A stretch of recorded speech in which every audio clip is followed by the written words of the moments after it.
Il n'y a jamais eu de cohésion, il y a toujours eu un dominant. Les chrétiens dominaient le pays, imposaient leur culture à tout le monde, les autres n'étaient pas contents.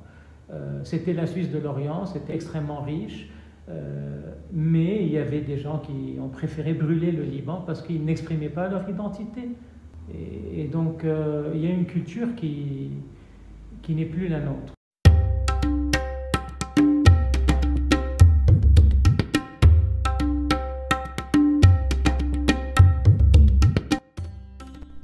Quelle que soit l'époque, la culture, la religion, la classe sociale, l'âge, le genre ou encore la préférence sexuelle, l'épineuse question de l'identité agite les consciences depuis que l'homme est homme. Et bien plus encore, à une période où l'hypermondialisation nous entraîne dans un entrechoquement permanent de cultures et une mixité grandissante. Le Liban en est l'illustration parfaite. Les Libanais charrient constamment sur leurs épaules une tripotée de qualificatifs pour définir leur identité. Il semble difficile de créer un consensus autour d'une appartenance commune et de faire société dans cette nation mosaïque. Mais au juste, c'est quoi être Libanais ? Une chose est certaine, chaque Libanais a son Liban.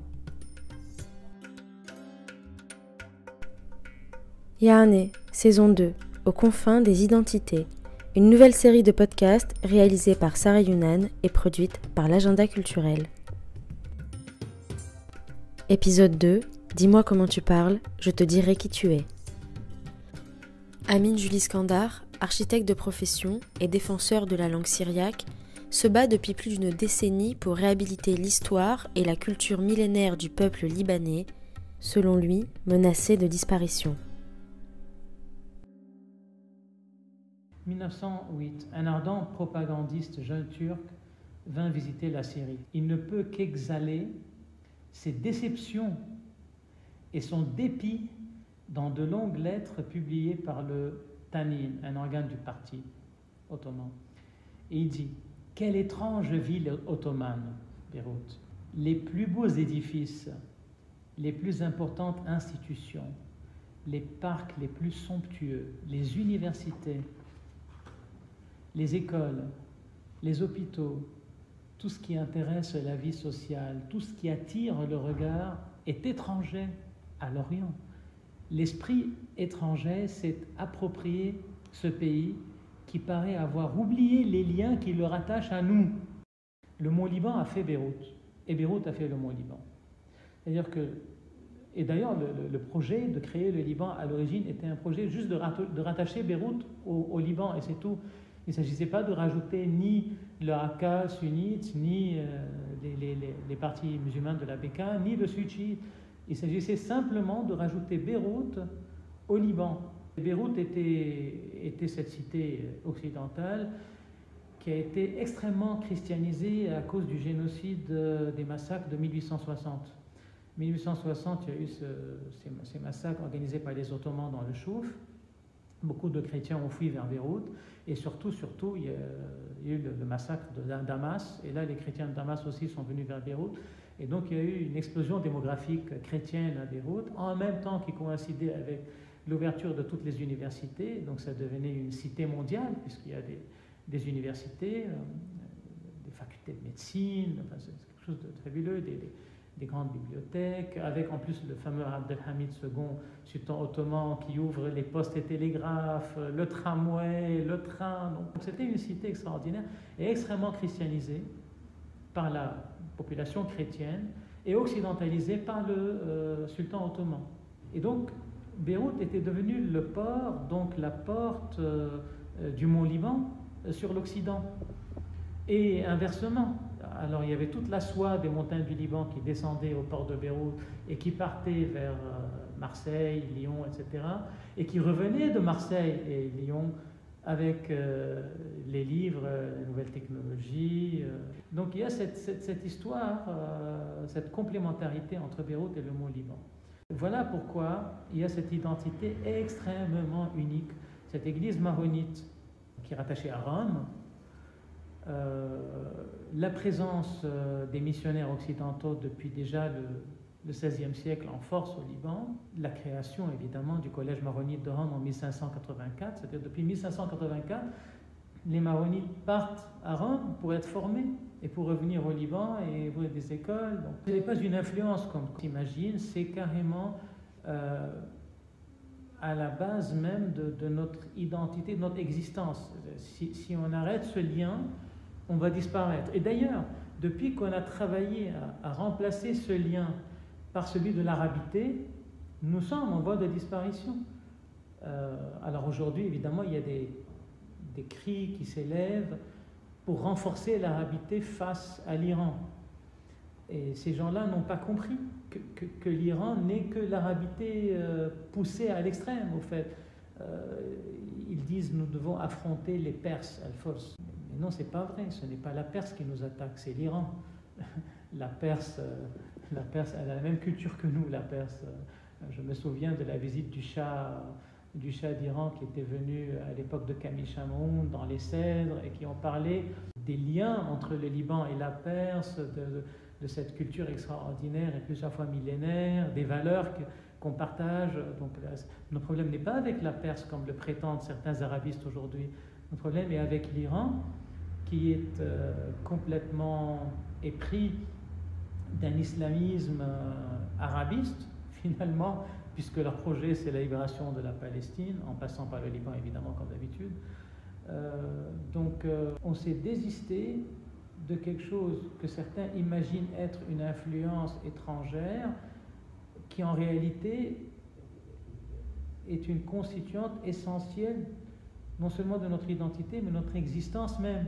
On n'aurait pas existé s'il n'y avait pas ce lien réel avec l'Occident. Et malheureusement, ils ont travaillé à l'effacer à tous les points de vue. Moi, je me suis amusé à faire quelques photos de Beyrouth avant que Solidaire de la fille Hariri ne passe dessus. On se croit à Rome. Quand on prend des photos de la cathédrale Saint-Georges avec les colonnes, Saint-Georges des Maronites, avec les colonnes byzantines juste à côté, on ne sait pas, on se dit c'est quoi, c'est le Foro Romano. Quand j'étais étudiant en architecture, je me souviens très bien, on nous avait donné un cours sur la ville arabe. Comment définir la ville arabe? Eh bien, elle contient une grande mosquée et la place principale, c'est celle de la grande mosquée. Et le professeur français à l'époque donnait comme exemple, il disait par exemple, au Liban, la grande place des canons, n'a pas de grande mosquée. Bien au contraire, on voit la cathédrale. Et donc ce n'est pas une ville arabe. Là aussi, lorsque Solidaire a érigé cette mosquée, c'est en connaissance de cause. Ils sont en train de changer le Liban démographiquement, culturellement, du point de vue urbain, du point de vue héritage architectural. Tout un travail est en train d'être fait face à une population chrétienne, avec des institutions chrétiennes millénaires et complètement inconscientes.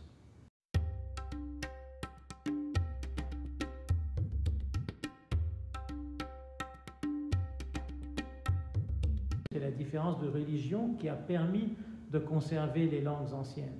Si la langue assyrienne a pu survivre en Haute-Mésopotamie, c'est parce qu'il y a eu des chrétiens. Quand un Mésopotamien passait à l'islam, il devenait arabe et arabophone. C'est le christianisme qui a permis à la langue assyrienne, qui est le syriaque oriental, de survivre. C'est le christianisme qui a permis au syriaque occidental, au Liban, de survivre. Ça n'a jamais été une langue commune. Non. Dès qu'une population passait à l'islam, automatiquement elle passait à la langue arabe. J'irais plus que ça, mais on ne vivait même pas dans le même territoire. La région Mont-Liban chrétien ou Mutasarrifiya, druso-chrétien, on ne va pas dire chrétien, druso-chrétien, ça a toujours été un pays complètement séparé des autres régions qu'on appelle libanaises aujourd'hui. Et d'ailleurs, il y a un écrivain qui s'appelle Meir Zamir. Il avait écrit que on constate clairement des différences culturelles et d'affinités politiques entre des Grecs orthodoxes de la Mutasarrifiya, du petit Liban, et des Grecs orthodoxes de régions libanaises qui ne faisaient pas partie de cette région. Et il dit pourquoi, par exemple, est-ce que les habitants de Zahle, des Grecs catholiques de Zahle, ont toujours les mêmes opinions politiques que les maronites du Kesselwen? Eh bien, parce que Zahle faisait partie de la Motsarifie. Et donc, cette Motsarifie avait mis en place une identité qui faisait que les gens qui habitent là, qu'ils soient maronites ou druzes ou grecs orthodoxes ou grecs catholiques, pensaient de la même manière. Et si on prenait un grec orthodoxe de Beth Méré, il pensait de la même manière que ces gens-là. Un grec orthodoxe venant de l'extérieur pensait différemment. Et c'est ce qui a fait que les gens disent à un moment donné, oui, il y a des différences terribles entre les Grecs orthodoxes et les maronites, ils ne s'aiment pas, ils ne s'entendent pas. C'est parce que ces gens-là n'ont pas constaté qu'ils étaient en train de comparer des Grecs orthodoxes de Beyrouth, qui ne faisaient pas partie de la Motsarifiyye, avec des maronites de la Motsarifiyye. Mais si on fait la comparaison entre des Grecs orthodoxes de la Motsarifiyye et des maronites de la Motsarifiyye, on ne trouverait plus ces différences-là. Donc, la Motsarifiyye, le petit Liban, avait une identité importante. Et à un moment donné, en 1920, on est venu le mettre avec des régions qui ont une identité complètement différente. C'était des régions qui étaient ottomanes pendant 4 siècles. 4 siècles, ils sont ottomans. Ils réfléchissent comme des ottomans, ils pensent comme des ottomans, ils vivent comme des ottomans. Et un petit Liban qui, pendant ce temps-là, avait son... D'abord, c'était une principauté tournée vers la Toscane, et ensuite ça devient une Motsarifiyye. Et on va leur dire maintenant, vous n'êtes plus qu'un seul peuple. Aujourd'hui, on est en train de payer les pots cassés de ça. On paye les pots cassés. Et alors les gens essayent de régler ça en refusant de voir les choses comme elles sont. Comme en nous inventant qu'on a tous le même ADN, donc on va s'aimer malgré nous, ou qu'on est tous un même peuple et qu'il faut mettre les religions de côté. Mais chrétien ou chiite ou sunnite au Liban, c'est une appellation religieuse, mais la différence n'a rien à voir avec la religion. L'identité n'est pas religieuse, c'est l'appellation qui est religieuse, l'identité ne l'est pas. C'est vraiment du fédéralisme qu'il faut, même du confédéralisme, je dirais. Il faut aller beaucoup plus loin. Il faut confédérer parce que les différences sont maintenant trop exacerbées. Ce qu'on appelle régionalisme ou décentralisation, ça ne sert plus à rien. Il y a un projet qui est très intéressant qui est celui de Iyad Besteni. Iyad Besteni a monté tout son système fédéral en se basant sur un concept qu'il appelle les 4 romans nationaux. Il y a 2 de ces romans nationaux qui finiront par former une seule nation, c'est les Druzes et les chrétiens, parce que nous avons une histoire commune. Tous ceux qui sont aujourd'hui chiites, sunnites ou druzes ont été chrétiens à un moment donné. Maintenant, ce qui définit un peuple, une nation, c'est son roman national. Le roman national, c'est ce qui définit une histoire d'origine, c'est-à-dire nos ancêtres les Gaulois, même si, par exemple, Éric Zemmour, qui est kabyle, n'est-ce pas, berbère, et juif, il dit mes ancêtres les Gaulois, parce qu'il a adopté un roman national. Ensuite, il y a une relation à l'au-delà. Donc, comme dit Éric Zemmour, le catholicisme me définit en tant que Français. Donc là aussi, il est juif, mais il adopte le catholicisme comme identité. Donc donc le roman national, c'est une foi, c'est un mythe des origines. On n'est pas obligé de prouver que nos ancêtres sont gaulois pour dire mes ancêtres les Gaulois. Et c'est des héros. La souveraineté au Liban n'a aucun sens. C'est stupide. Parce que pour nous, lorsque l'Amérique vient armer notre armée libanaise et nous aider, c'est de la souveraineté. Pour le Hezbollah, c'est un pays étranger qui s'est mis dans nos affaires. Pour nous, lorsque l'Iran est en train de donner des armes au Hezbollah, c'est extrêmement grave. Pour eux, c'est de la souveraineté. Pour nous, Soleimani est un criminel qui doit crever. Pour eux, c'est un héros qu'il faut sanctifier. Pour nous, Bachir, Jmeil, il est quelqu'un qu'il faut vraiment respecter. Pour nous, la plus belle période du Liban, c'était l'arrivée des croisades qui nous ont vraiment donné notre âge d'or. Pour eux, c'était une invasion. Pour nous, c'était une libération. Pour nous, l'arrivée des Arabes, c'est une invasion du Liban, une occupation. Pour eux, ils appellent ça Fatah. On ne va jamais être d'accord, on ne va jamais être d'accord. On ne peut pas imposer aux chiites de dire que Soleimani est un terroriste. Et lui ne pourra jamais m'imposer de mettre la statue de Soleimani sur ma place publique. Donc en fin de compte, la subsidiarité va dire que chaque région fasse ce qu'elle entend. Et c'est ça qui est la subsidiarité, et c'est ça le fédéralisme ou confédéralisme, mais qui évidemment est impossible aujourd'hui quand il y a quelqu'un qui est surarmé et qui veut tout le gâteau.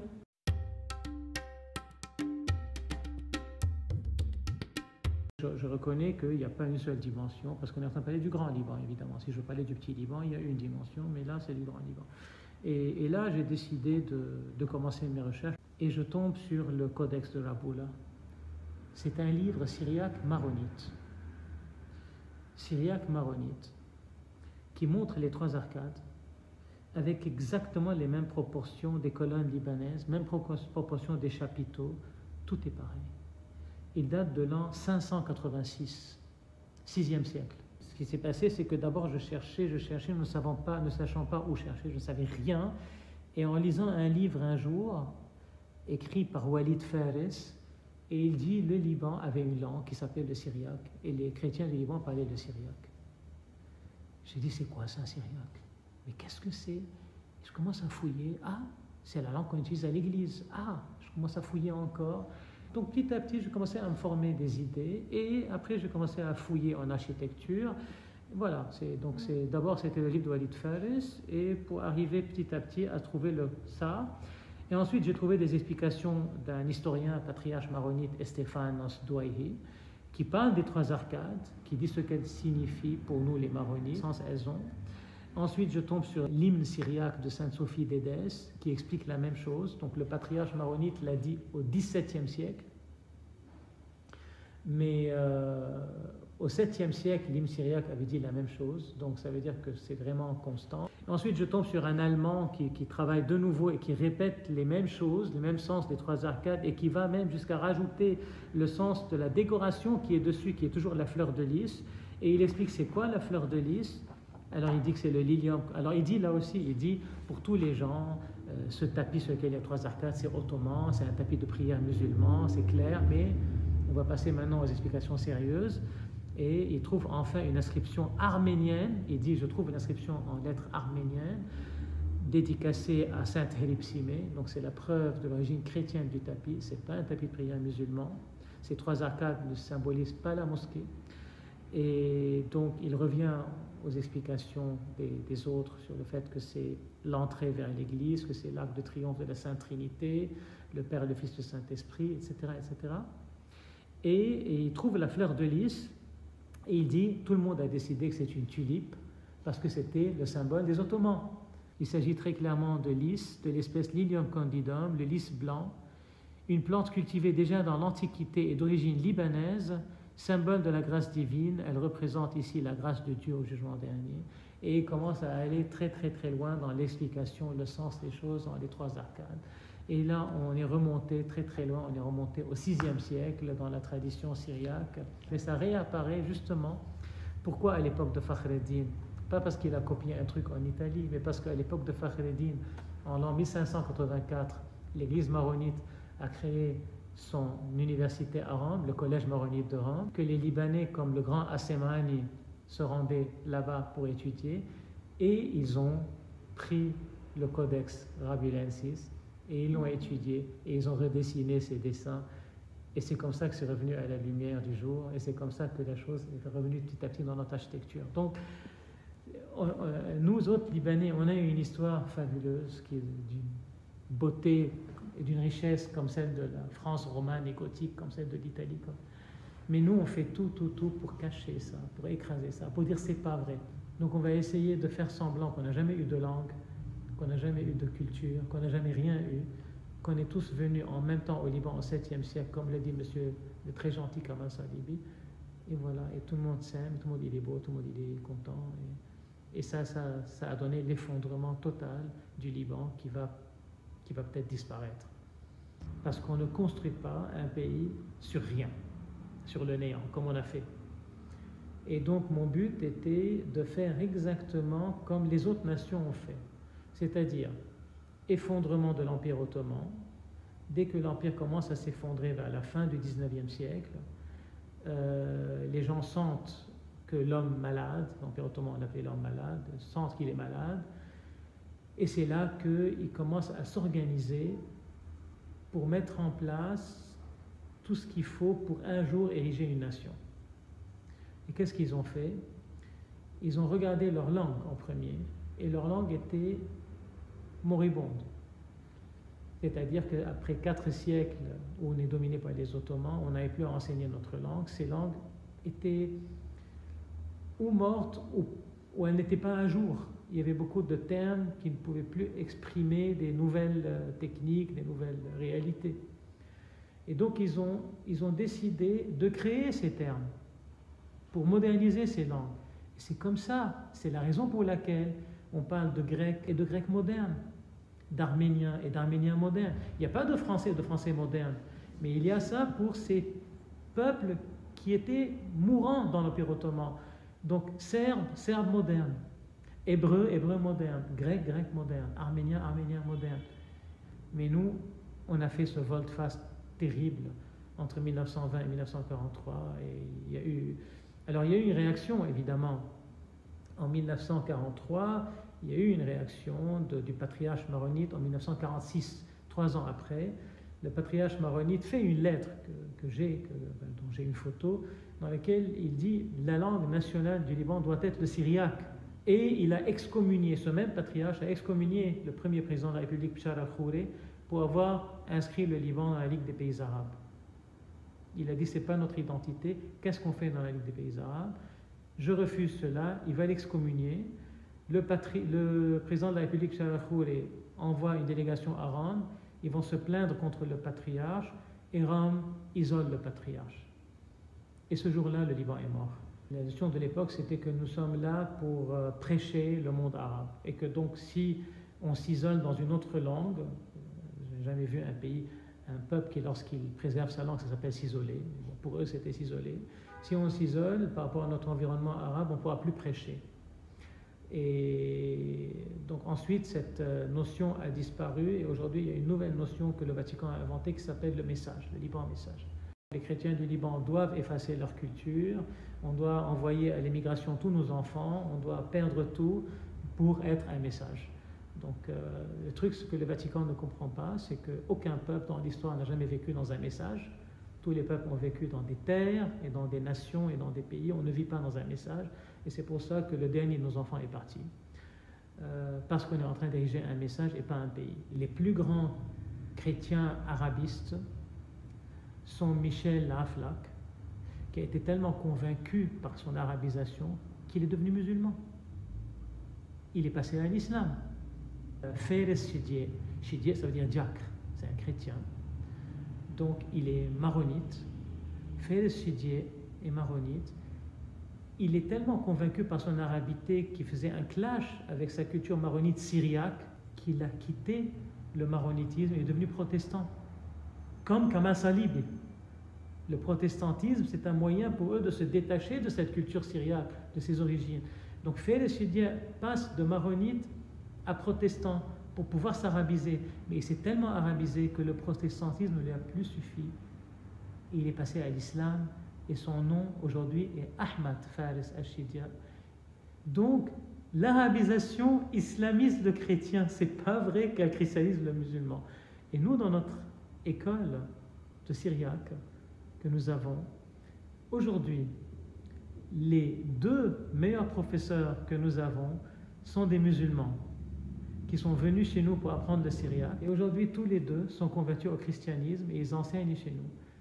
Donc, c'est la langue qui est porteuse d'une mémoire seconde et de valeurs et de spiritualité. Et quand on adopte cette langue, on adopte sa spiritualité. C'est comme ça qu'en s'arabisant, on s'islamise. C'est comme ça qu'en s'arabisant, on s'islamise.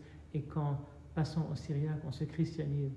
C'est ce que l'Église maronite n'arrive pas à comprendre, en nous parlant toujours d'ouverture et de refus d'isolationnisme. Et c'est ce que le Vatican n'arrive pas à comprendre. Et on a perdu tout notre sang, tous nos jeunes, on n'a plus personne. Le Liban, je disais, risque de mourir. Le Liban est mort. Le Liban n'existe plus. Ce qui risque de mourir maintenant et de disparaître, c'est le petit Liban. Ça veut dire, il me semble qu'on ne peut même plus récupérer l'ancien petit Liban. Même celui-ci est peut-être mort aujourd'hui parce qu'il n'y a plus de chrétiens aujourd'hui au Liban qui ont entre l'âge de 20 et 40 ans. Quand je parle de ce projet, je suis attaqué par certains évêques qui me disent attention de ne pas faire les erreurs du patriarche Alida. Les prêtres sont tous de mon côté, le problème bloque plus haut, mais les prêtres sont tous tout à fait d'accord. Ils ont commencé à enseigner à ma demande, ils ont commencé à enseigner le syriaque dans leur paroisse. Tant que le syriaque n'est pas dans les écoles, comme l'a demandé le patriarche Antonio Alida, ça ne sert à rien. Ce n'est pas en enseignant à 15 personnes le soir qu'on va former, qu'on va rendre au peuple son identité et son existence, ça ne sert à rien. Aujourd'hui, par exemple, un Libanais dit je parle l'arabe, ou je ne comprends pas ce que tu dis, tu peux me parler en arabe. Il veut dire Libanais. Avant 1943, ça ne s'appelait pas l'arabe, ça. Pourquoi? Parce que jusqu'en 1943, les écoles enseignaient le syriaque. La langue qu'on apprenait à l'école, ressemblant à la langue qu'on parle, on pensait que ce qu'on parlait était un dialecte du syriaque. Et donc on disait, je parle syriaque. Après 1943, on enseigne l'arabe à l'école. Et on voit que ce que nous parlons ressemble à l'arabe. Et donc on s'imagine que nous parlons un dialecte de l'arabe. Et donc on dit, je parle de l'arabe. Donc à partir de là, la langue définit complètement l'identité du peuple. Moi, je me définis comme monté-libanais. Et c'était une identité réelle, c'est-à-dire que quand les habitants de Beyrouth voyaient sur la place des Canons, qui est actuellement la place des Martyrs, voyaient arriver un groupe de personnes habillées en cheroué, les grosses bottes. Les Beyrouthins ne s'habillaient pas comme ça, les Beyrouthins, c'est plus à l'ottomane. Donc ils avaient soit le costume tarbouche ottoman, soit la abaya avec pantoufles très orientales. Et donc on voyait les cheroués avec les grosses bottes arriver. Les gens disaient voici les Libanais. Ce n'est pas une définition confessionnelle, parce que ces Libanais pouvaient être druzes ou maronites, ça n'avait aucune importance, druzes ou chrétiens, mais c'était des Libanais. Alors, à l'époque, c'était clair, Libanais, c'était monté-libanais. Maintenant, parce qu'on a fait un grand Liban, donc il faut préciser que Libanais, c'est devenu différent. Il faut dire monté-libanais. Ce qui définit Libanais à l'époque, ce sont ces gens, indépendamment de leur religion, qu'ils soient druzes ou chrétiens, c'est cette entité réelle qui a toujours existé, qui a toujours eu son identité, qui est un peu plus grande que le Liban comme montagne, qui s'étend à Zahle, qui s'étend un peu, mais qui est une véritable entité géographique, culturelle, historique, etc. La culture nationale, basée sur une identité linguistique, c'est-à-dire, il y a un général de l'armée américaine qui a dit il y a un mois, juste avant l'attaque russe en Ukraine, il dit « Je ne m'inquiète pas pour les Ukrainiens, leur armée est beaucoup plus faible que celle des Russes, mais ils gagneront car ils sont fiers de leur histoire, de leur culture et de leur langue. » Il a bâti une stratégie militaire, lui un militaire, sur le fait d'avoir une langue. Et donc les Arméniens, s'ils ont pu rester jusqu'aujourd'hui dans un mini-territoire par rapport à la grande Arménie, c'est parce qu'ils ont leur langue. Les Grecs, ils ont perdu toute l'Asie mineure et Constantinople, mais la Grèce est là parce qu'il y a une langue. Chaque peuple, même ceux qui n'avaient pas de pays du tout, rien, comme les Kurdes qui n'avaient pas de pays, à partir de leur langue, ils ont fait le pays. Et c'est ce que tous ces peuples ont fait. Ils ont commencé par la langue d'abord. Ils ont créé le grec moderne, l'hébreu moderne, l'arménien moderne pour faire un pays dessus. Nous, on a procédé à l'envers et tout s'est effondré.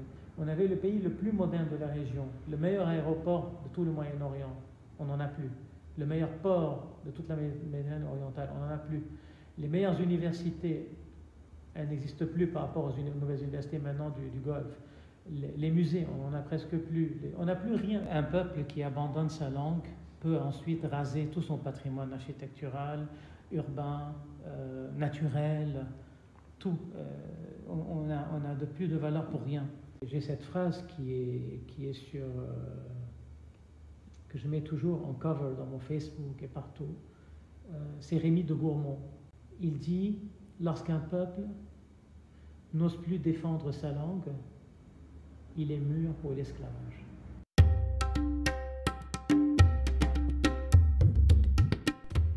c'était Yarné, aux confins des identités, un podcast à retrouver sur toutes les plateformes de streaming, ainsi que sur YouTube et sur le site de l'Agenda culturel.